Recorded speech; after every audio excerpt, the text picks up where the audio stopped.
Ini pernah terjadi saat Rasulullah Shallallahu Alaihi Wasallam menghadiri jenazah daripada sahabat beliau, yaitu Sa'ad ibn Mu'adz. Saat Sa'ad bin Mu'adz wafat, saudara, Jibril turun nanya kepada Rasulullah, ya Rasulullah, hamba soleh siapakah yang hari ini wafat, yang bikin arsy-Nya Allah Ta'ala goncang dan bikin 70.000 malaikat turun dari langit untuk hadir dalam jenazah beliau. Jibril nanya, siapa nih yang wafat di muka bumi yang bikin arsy-Nya Allah Ta'ala goncang, 70.000 malaikat turun dari langit buat hadirin jenazah beliau? Rasulullah tanya keluar rumah, ternyata yang wafat adalah Sa'd bin Mu'adz, Sa'ad bin Mu'adz. Lari Rasulullah untuk menyelayati jenazah Sa'ad, hingga dalam riwayat sendalnya Nabi putus, nggak dibenerin sama Rasulullah. Saking buru-burunya sahabat tanya, kenapa ya Rasulullah engkau bersikap buru-buru? Kemudian Nabi bilang, saya khawatir apa? Malaikat mendahului kita dalam mengurusi jenazah Sa'ad sebagaimana malaikat mendahului kita dalam mengurusi jenazah Hanzalah. Jadi dulu pernah keduluan juga mandiin jenazah Hanzalah. Keduluan sama malaikat yang wafat di dalam medan perang, Sayyidina Hanzalah tuh. Buru-buru sampai di dalam jenazah tersebut, saudara, kata Nabi ngomong begini, hadzalladzi taharraka lahu arsyur rahman. Ini jenazah yang bikin arsy-Nya Allah Ta'ala goncang. Meninggal di dunia, arsy Allah goncang. Pergerakan di bumi itu bikin efek yang ada di langit. Kata Habib Ali bin Asad bin Husain al-Attas tuh bi Ali Bungur, al-harakatu fi alamil mulki tujibul barakati fi alamil malakut.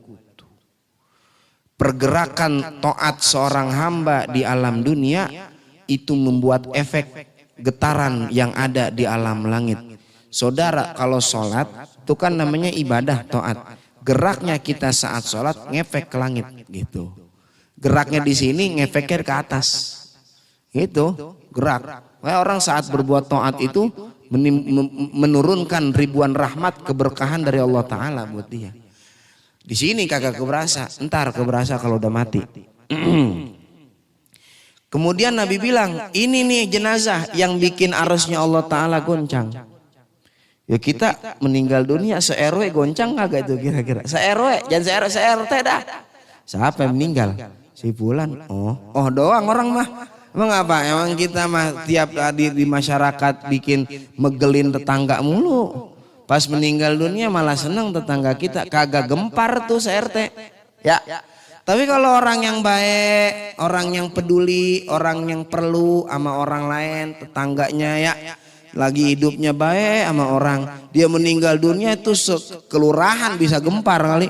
Ya Allah, orang baik tuh gempar jadinya, goncang. Nah ini saat meninggal dunia, arsy-Nya Allah Ta'ala goncang, gitu.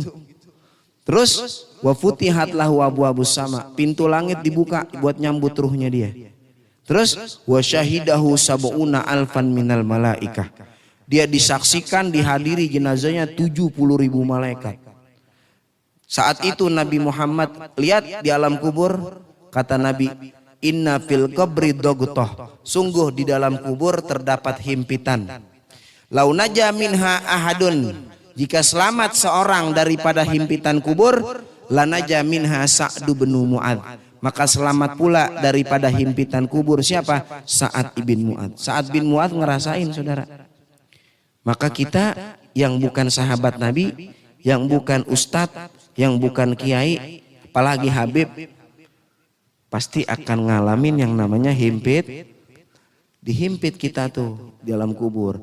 Nah, fungsinya untuk nyebutin bin ibu supaya kuburan menghimpit kita seperti kasih sayangnya ibu saat mengandung anaknya di dalam perut. Tuh kan kita kalau lagi dipendem di kubur kan namanya kita lagi dikandung sama kuburan. Seolah kita di dalam perut kuburan. Nah makanya nyebutin bin ibu itu supaya kuburan berkasih sayang kepada mayit yang dikandungnya di dalam kubur. Sebagaimana dulu ibunya mayit 9 bulan mengandung dia, ibunya sangat berkasih sayang kepada dia. Tuh.